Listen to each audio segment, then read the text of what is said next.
Alright, what's up guys? My name is Zach and today I am driving a 1992 Toyota pickup. Up front is a 2.4 liter inline 4 and down below is a 5-speed manual transmission. Now I am super excited to be driving this here pickup truck because this is no ordinary Toyota pickup truck. This is the Pizza Planet truck from Toy Story, as well as almost every other Pixar movie. It is so cool. This is a movie accurate replica, and honestly one of the most accurate replicas of the Pizza Planet truck I've ever seen, and we'll get into that a little bit later on towards the final thoughts portion of the video. But I've been buzzing this morning knowing that I was gonna drive the Pizza Planet truck. It just puts a giant smile on my face. Before we get back to the rest of the video, if you are interested in helping out the channel, please click some of the links in the description below from our awesome sponsors. We have Con Plates, which is a suction cup license plate mount. We have Cash for Cars if you want to sell your vehicle in the easiest way possible. And we also have the fixed OBD2 Bluetooth sensor that will pair right to your smartphone. Every purchase or quote goes to helping the channel, and it's greatly appreciated. But let's get back to the video. Let's get back to that 2.4 liter inline 4. It makes about 116 horsepower when new. It is fuel injected and it's kind of a boat anchor. It doesn't really make a whole lot of power. However, this truck is little. You don't really need all that much power. This isn't a speed demon. This isn't going to be something you bring to Route 66 dragway for anything other than to show it off. Like I said, paired to a 5-speed manual transmission. A little bit tricky to get used to, which is interesting coming from Toyota. I recently drove a 1986 Toyota Tercel, as well as a 1984 Toyota 4Runner, both in manual, and they were extremely easy to get used to. This one has a little bit stiffer of a clutch, and that engine just doesn't really want to rev all that much. So it ends up taking a little bit more effort to get into gear. Is it the end of the world? Far from it. Last but not least, this here Toyota pickup is rear-wheel drive. This is pretty much a base model of the pickup, and we'll talk about that with the interior a little bit. So there are no 4-wheel drive settings to cover. With that out of the way, let's talk about the interior. Well, in front of me, I have 3 gauges. On the left is my coolant temperature, in the center is my speedometer, and on the right is my fuel. That's it. That's all I get. Again, this is a base model. This wasn't the SR5 or anything like that, so I don't get a tachometer. On the steering wheel, I don't get anything. Not even cruise control, no buttons whatsoever. To the left of me, I do have a climate control vent, and on the door, I have my latch to get in and out and my window crank. Moving into the center, I have 2 more climate control vents. All right, we do have cup holders here in the Pizza Planet truck, and those are not going to pass the big friggin' bottle test. Unfortunately, this truck can carry pizzas and toys, but not big friggin' bottles.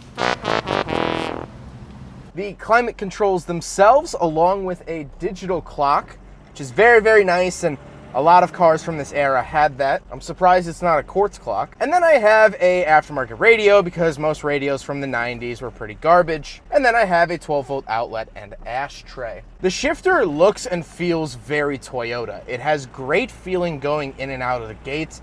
The bushings, even 173,000 miles later, still feel good, still feel solid, and I love the actual arm shifting feel of the Pizza Planet truck. Moving on to the seats are nice and comfortable. It is a bench seat, but for a pickup truck of this era, they're exactly what I expect, and honestly, I like them. I really, really do. We don't have back seats, but we do have a bed, so let's hop around back and talk about the cargo space. All right, so coming around the back of the Pizza Planet truck, first of all, you gotta admire the attention to detail here, but can open it up here. And of course we have the Pizza Planet box, Rex, everything like that. Really, really cool. The space back here is actually really good. Of course it is a pickup truck, obviously. This was originally a red truck, but was since painted the yellow. Anyway, nothing too crazy back here, but we do have this kind of topper on it, of course, from the movie as well. And overall, the back is just great, and of course, tailgate works as normal. Now we have to talk about the looks. And first, let me comment on the Toyota pickup truck. If it were stock, it looks fine, it's a pickup truck. Look at this. It's so iconic. The Pizza Planet truck has been in almost every single Pixar movie ever made. I believe it was left out of The Incredibles, but was in the Incredibles video game. But other than that, it's been in every single Pixar movie in one form or another. All 3 Cars movies. It was in Brave as a wood carving. It was in Luca as a 3-wheeled trike. It was in Monsters, Inc. It was in Finding Nemo. And of course, the Toy Story films, where this actually got a star role in the first 2. It was later featured in the 3rd and 4th, but the 3rd just in a background shot, and the 4th just as a tattoo. First of all, this is, like I said, a replica. And I have to say it's a replica because the owner, AJ, has actually been asked if this is the one from the movie. That's an animated movie. This is a real-life vehicle, so no.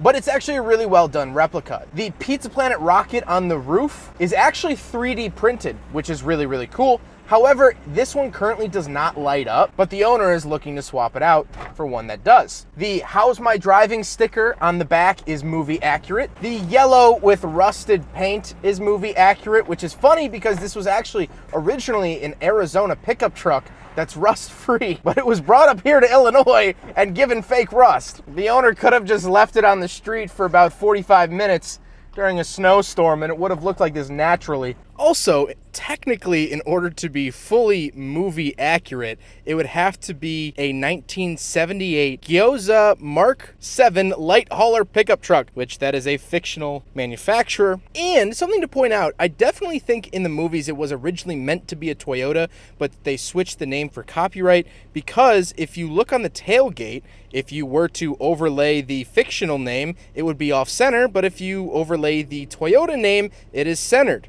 Kind of interesting. But I absolutely love driving this truck. Yes, it's slow. Yes, it's a little clunky here and there. But driving something out of a movie, let alone an animated movie so beloved by kids and families alike, is just the coolest thing in the world. People always ask me, Zach, what's the coolest car you've ever reviewed? And let me brag about myself for a second. I've reviewed a Lamborghini Huracan in rear-wheel drive. I've reviewed a Nissan GTR. I've reviewed the Tesla P100D. I've reviewed Hellcats. But what gets me truly excited, what puts the biggest smile on my face, is vehicles like this. Specifically, this here truck. Biggest thing and the coolest thing is that it puts a giant smile on the face of the people around you. There was a point in my life where it was cool to have a really loud car, a really fast car, something that was flashy and made people drop their lunch. But there's something more rewarding about driving something that only gets positive attention. No one is ever angry to see you pull up in the Pizza Planet truck like they do your straight-piped Honda Civic. It's cool to make someone's day with your car. That doesn't happen with modified tuners unless they're into that stuff. A Mark IV Supra will get a ton of attention, but only from car enthusiasts that are into Japanese cars from the 90s and know what the 2J is and blah, blah, blah. This, it doesn't take a car enthusiast to recognize. You don't have to know. See? Mid-speech, the people are just walking their dogs and they just looked and smiled and waved like I'm the Queen of England, which I should be treated as such. But I don't know of a car that makes the community happier than a car like this. I've experienced it with my 1931 Ford. Everyone loves to see it. No one's ever angry to see a cool classic car. And I can guarantee you, no one's gonna be angry to see the Pizza Planet truck. It's just so cool. It's so cool. Well, I hope you guys enjoyed the video. Huge, enormous thank you to AJ. I was planning on making my 2022 goal to review a movie car. I love movie cars. I think they're so cool, so iconic. And so that was gonna be my goal for 2022, but thanks to AJ, I've now already achieved that goal before 2021 is even up. And I can't thank him enough. He's absolutely awesome. His Instagram will be linked in the description below. Yes, he has the Pizza Planet truck, but he also has a bunch of other really cool cars. So if you're an enthusiast, I would highly recommend checking him out. But I hope you guys enjoyed the video. Don't forget to rate the video, comment on the video, and subscribe if you really liked it. Take care, guys.